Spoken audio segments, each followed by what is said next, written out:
সৰ্বভাৰতীয় পৰ্যায়ত সোণৰ খিতাপ অৰ্জন কৰি বৰ্তমান সময়ত জানমণি কোঁৱৰ আহি পেলাই উপস্থিত হৈছেহি নিজ বাসগৃহত। এতিয়া বাসগৃহ বুলি যে আপোনালোকক কৈছোঁ, এই ঘৰটো পোনপ্ৰথমে দেখুৱাই ল'ব বিচাৰিছোঁ।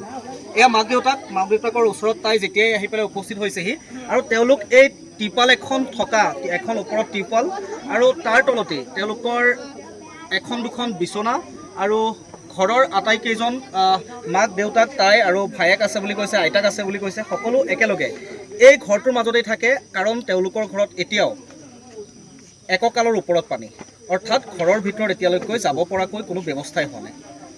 ভোগদৈ পানী বাঢ়িছে। সমান্তৰালকৈ তেওঁলোক যি পথটোৰে খোজকাঢ়ি আহিলে এই পথটোত দুটাকৈ স্থানত মাথাউৰি ছিগিলে আৰু ঘৰ আহি পেলাই যেতিয়া পাইছেহি আমি পৰিৱেশটো দেখুৱাইছোঁ। মাক দেউতাকৰ ভৰিত এতিয়ালৈকে এযোৰ চেণ্ডেল নাই। সৰ্বভাৰতীয় পৰ্যায়ত খিতাপ অৰ্জন কৰি অহাৰ পাছতো এনেদৰে এই ঘৰটোলৈ আহিবলগীয়া যে তাই আজি হৈছে, ইয়াৰ মূল কাৰণ হৈছে এই অঞ্চলটো বহুদিনৰ পৰা বানে প্লাবিত কৰি ৰাখিছে। ২ নং সোণাৰী মজিয়া ভেটি গাঁৱৰ এই যিটো পৰিয়াল, এই পৰিয়ালটোৰ পৰাই এইগৰাকী জানমণি কোঁৱৰ সৰ্বভাৰতীয় পৰ্যায়ত জিলিকি আহিল। আৰু মাক দেউতাক আছে। মই পোনপ্ৰথমে মাকৰ পৰাই প্ৰতিক্ৰিয়া ল'ব বিচাৰিছোঁ। এগৰাকী সাহসী কন্যাৰ আপুনি মাতৃ হিচাপে এই মুহূৰ্তত হয়তো সকলোতকৈ সুখী, নহয়নে? কি ক'ব? মই কি ক'ম, আমাৰ পৰিৱেশ ধৰি পৰিস্থিতি আমাৰ ইয়াৰ অসুবিধাই দেখিছে। বানপানীৰ পৰা ধৰি তাই যিখিনি পৰিস্থিতিৰ মাজত গৈছে, যাবৰ সময়ত তাই কান্দি গৈছে, শুকাই কান্দি গৈছে ঘৰখন দেখি। আন কিবা গৈছে যদিও তাই ঘৰৰ পৰা ওলাই গৈছে, এইবাৰ তাই ৰাস্তাৰ পৰা গৈছে। তাইৰ মনত বহুত কষ্ট হৈ গৈছে যদিও আমাৰ পঠাবলৈও সাহস নাছিল। দুজন মানুহে আমাক বহুত ঈশ্বৰ ভগৱান অহা দি আহিলে, সেই দুজনী মানুহে আমাক সহায় কৰিলে। এগৰাকী তাৰ ভিতৰত অলপ পাণ্ডে আপোনালোকে সকলোৱে চিনি পায় আৰু এতিয়া। হয়, সেইজন আৰু এজন পবিত্ৰ মাধ্যম, সেইজন আহি পেলাই আমাৰ ইয়াত আমাৰ দুখৰ খবৰো লৈছে। আমাৰ ছোৱালী খেল খেলে বুলি কৈ তাই ট্ৰফি দেখি পেলাই তাইক এটা অনুদান দি থৈ গৈছে।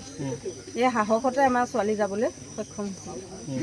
এই ঘৰখনৰ পৰা ওলাই গৈ তাই দুবাৰকৈ সৰ্বভাৰতীয় পৰ্যায়ত সোণৰ পদক অৰ্জন কৰিছে। গতিকে আপোনালোক হয়তো এই মুহূৰ্তত বহুত সুখী হৈছে। কাৰণ তাই যিখিনি পৰিৱেশৰ পৰা গৈছে, তাই সেইখিনি যে আনিব আমি ভবা নাছিলোঁ মনত। এতিয়া সম্পূৰ্ণ সুখী আমি। তাৰ পাছতো তাই কৰি দেখুৱালে। হয়। দেউতাক হিচাপে কি ক'ব? দেউতাক হিচাপে ক'বলৈ মানে কি হ'ল, মই আপোনাৰ ধৰক মৌ পালন কৰোঁ, মোৰ ফিচাৰী আছে আৰু ফিচাৰী সকলোতো পানীত গুচিয়ে গ'ল। কাৰণ আজি ফিচাৰীটো গ'ল, মই ধৰক কৰ্তৃপক্ষ মানুহো অহা নাই খবৰ খাতি ল'বৰ কাৰণে। আৰু তাৰ ভিতৰতে মানে মই ফিচাৰী মাছ ধৰি মেলি ছোৱালীজনী মই বহুত সহায় কৰি থাকোঁ।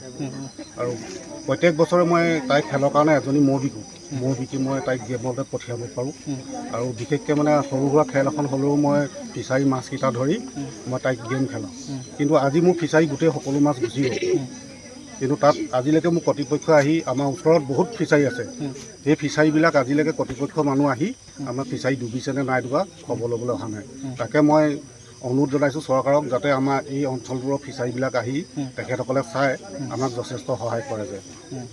আৰু তাৰ ভিতৰতে ৰাস্তাত আপোনালোকে আহিছে, বান বিধ্বস্ত দেখিছে, দুটা চিগাত পাৰ হৈ আহিবলগীয়া হৈছে ছোৱালীজনী। যাতে চৰকাৰে আমাৰ ৰাস্তাটো অতি সোনকালে, CM ছাৰেও কৈ থৈ গৈছে যে ৰাস্তাটো পকা কৰি দিম বুলি, অতি সোনকালে যে সেইবিলাক কৰি দিয়ে, তাৰ বাবে আমি তেখেতক অনুৰোধ জনাইছোঁ। বহুখিনি কষ্ট হৈছে আৰু তাই বহুখিনি প্ৰত্যাহ্বান নেওচিছে। তাৰ পাছতো আপোনালোক মাক দেউতাক হিচাপে তাইৰ লগত থকাৰ কাৰণে হয়তো এইখিনি সম্ভৱ হৈ উঠিল, নহয়নে? হয়। গতিকে কি ক'ব, এনেকুৱা ভিতৰুৱা অঞ্চলবোৰত বহু এনেকুৱা ছাত্ৰ ছাত্ৰী আছে বা বহু এনেকুৱা খেলুৱৈ আছে, তেওঁলোকক উদ্দেশ্যি আপোনালোকে এজন দেউতাক হিচাপে এই মুহূৰ্তত কি ক'ব বিচাৰিব? মই যিটো কষ্টৰে ছোৱালীজনী খেলা ধূলা শিকাইছোঁ, আমাৰ ওচৰে পাঁজৰে বহুত সকলো ল'ৰা ছোৱালী আছে, তেখেতসকলকো অনুৰোধ এটা জনাওঁ যে আমাৰ ছোৱালীক দেখি তেখেতসকলো আগবাঢ়ি যাবতো মই বিচাৰোঁ। মা দেউতা তোমাৰ কাষতে আছে আৰু এই মুহূৰ্তত তুমি সকলোতকৈ সুখী। তাৰ পাছতো তোমালোক এনেদৰে এটা পালতৰা জুপুৰিৰ তলত থাকিব লগা হৈছে আৰু তোমালোকৰ পথটো দুটাকৈ স্থানত ভগা। বিভিন্নজনে সহায় কৰিছে, তাৰ পাছতহে তুমি এনেদৰে তুমি খেলখন খেলাৰ সাহস কৰিলা, যাৰ কাৰণে আজি এনেদৰে সোণৰ পদক এটা আহিছে এই বৃহত্তৰ অঞ্চলটোলৈ, যোৰহাট জিলাৰ। এই মানুহখিনিক লৈ বা তোমাৰ মা দেউতাক লৈ এই মুহূৰ্তত তুমি কেনেকুৱা এটা আহ্বান বিচাৰা চৰকাৰ তথা প্ৰশাসনক? এটাই বিচাৰোঁ যে এই ৰাস্তাটো অতি সোনকালে ঠিক কৰি দিয়ে। আৰু মই প্ৰেক্টিছ কৰাকৈ অলপমান সুবিধা কৰি জেগা এখন দিয়ে। ঠাই অলপ লাগে প্ৰেক্টিছ কৰিবৰ কাৰণে। তোমাৰ প্ৰেক্টিছ কৰা ফিল্ডখনত এতিয়াও পানী? এতিয়াও পানী, মই ঘৰৰ আগফালে কৰোঁ চোতালত। এতিয়া তাত প্ৰেক্টিছ কৰিবলৈ দেউতা চব সুবিধা কৰি দিছিলে, কিন্তু পানীয়ে চব বেয়া কৰি পেলালে। তোমাৰ মা দেউতাক লৈও এই মুহূৰ্তত সুখী, কাৰণ তোমাক এনেদৰে তোমাৰ লগত থাকি পেলাই সাহস দিলে। দেউতাই ইতিমধ্যে কৈছে তেওঁ ফিচাৰীৰ মাছ মৌ এজনী বিকে তোমাৰ কাৰণে, তাৰপাছত তোমাৰ কাৰণে সকলো খৰচ উলিয়াই পেলাই তোমাক এনেদৰে আগুৱাই যোৱাত সহায় কৰিছে। গতিকে মা দেউতাক কি বুলি ক'বা এই মুহূৰ্তত? বহুত বহুত ধন্যবাদ দিছোঁ, বিশেষকৈ মই মোৰ দাদাক বহুত বহুত ধন্যবাদ জনাইছোঁ। হয়, মই অকণমান ভিতৰৰ পৰিৱেশটো যদি আপোনালোকৰ অনুৰোধ পাওঁ অকণমান দেখুৱাব বিচাৰিছোঁ। দেখুৱাইছোঁ এটা কুকুৰ, তেওঁলোকৰ পোহনীয়া কুকুৰটো। আৰু এই মুহূৰ্তত এই যিটো সৰু জুপুৰি পাল এখন ওপৰত আছে বৰষুণৰ পৰা বাচিবলৈ, ৰ'দ বৰষুণৰ পৰা বাচিবলৈ। আৰু এনেকৈ আপোনালোক কেইটা দিন আচলতে থাকিব লগা হৈছে? আমি কিমান দিন হৈ গ'ল ইয়াত এনেদৰে থকা? মানে আপোনালোক এনেদৰেই পালেতৰা জুপুৰিটোৰ লগত থাকিব লগা হয়? মথাউৰিৰ ওপৰত আমি এনেকৈ বাস কৰি আছোঁ পৰিয়ালটো। হয় হয়। অকল আমাৰ বুলিয়ে নহয়, সকলো পৰিয়াল মানে মথাউৰিৰ ওপৰতে বাস কৰিবলগীয়া হৈছে বানকান্ত হোৱাৰ কাৰণে। আমি আচলতে পৰিৱেশটো দেখুৱালোঁ এই মুহূৰ্তত ND24 দৰ্শকসকলক। এইগৰাকী কণমানি, তেওঁৰ 17 বছৰ বয়স হৈছে মাত্ৰ, আৰু জানমণি কোঁৱৰ সৰ্বভাৰতীয় কেৰাটে চেম্পিয়নশ্বিপত সোণৰ পদক অৰ্জন কৰি তেওঁ অঞ্চলটোলৈ আহিলে। জুয়ে পৰা সোণ হৈ পেলাই জিলিকি উঠিল সমগ্ৰ ভাৰততে।